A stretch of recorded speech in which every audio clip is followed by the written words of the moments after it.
I worked on a shipyard organizing campaign in San Pedro, California. It was Northwest Shipyard. We had a good campaign running,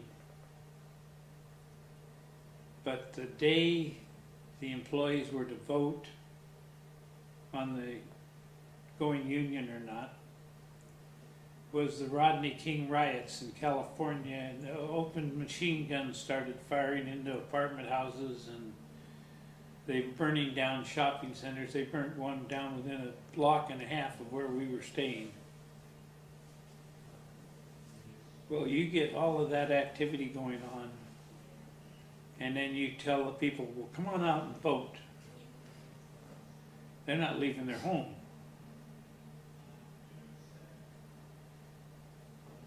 But we got involved in that activity. My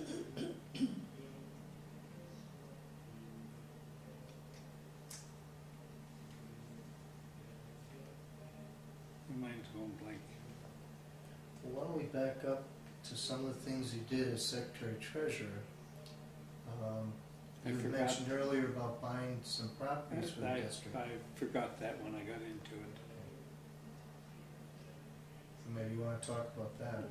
While I was Secretary-Treasurer of District 751, the district was crowded for space, and our membership had gone up over 50,000. And I was able to convince the district council to go along with me, and we purchased 2.5 acres up in Everett, within walking distance of the Everett plant. And we bought a city block in the city of Auburn. I attended all of the city council meetings, the county council meetings, every group that didn't want us to be able to buy that block. But we prevailed over time and bought it. We later had it bulldozed down. There were houses on the property within that block. We had them all bulldozed down and cleared, and a new union office built for the people who worked at Auburn. In Everett, the 2.5 acres we bought, we turned it into a nice 2-story union facility. I negotiated the contract with the architects that drew it up. I negotiated everything to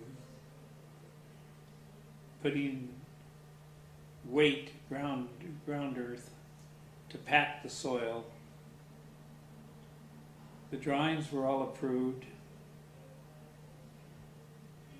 and I, at that time, went on the Grand Lodge staff. So other names appeared on the building as dedicating it and so forth. It hurt my pride a little bit, but I'd moved up, so I gave up any right I had to complain about it.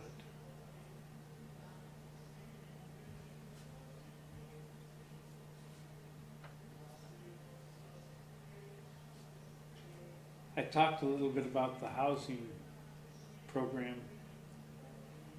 Like I say, there were 6 units. We lost one. That was the Kent facility. The Weller Street, the Empire Canyon, the can't remember the name of the one in Ballard. It's a senior, mostly a senior housing,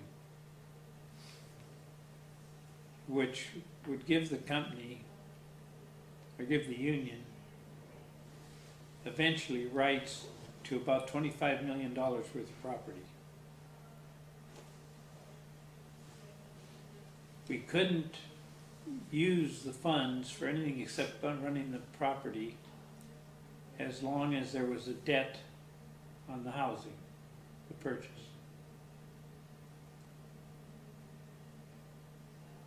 My intention was, had I stayed with the union, was to take Weller Street, which was only 40 units, which 751 could have.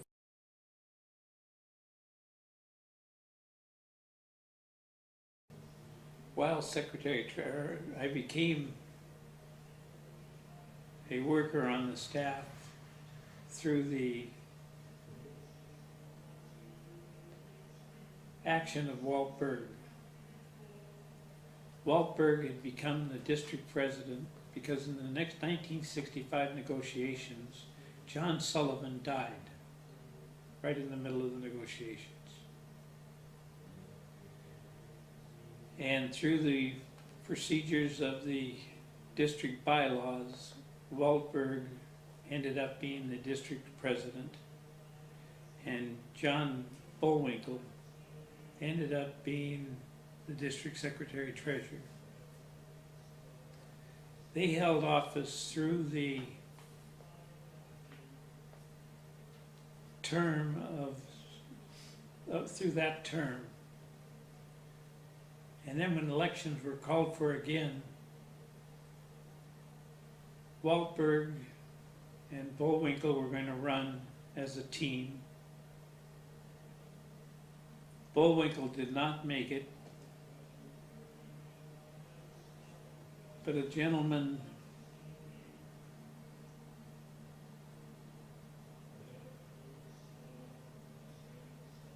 guy from Tacoma.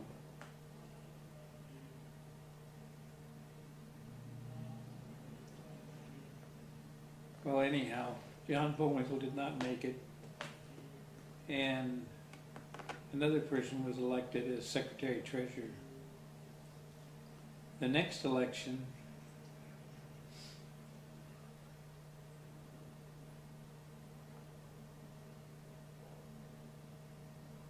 would have been my return for the third term. Mm-hmm. And I got offered a job with the International, which I took, and Tom Baker was elected president.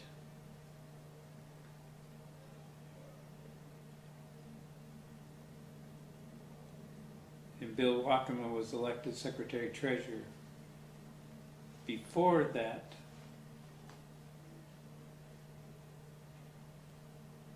I came up for re-election on my second term,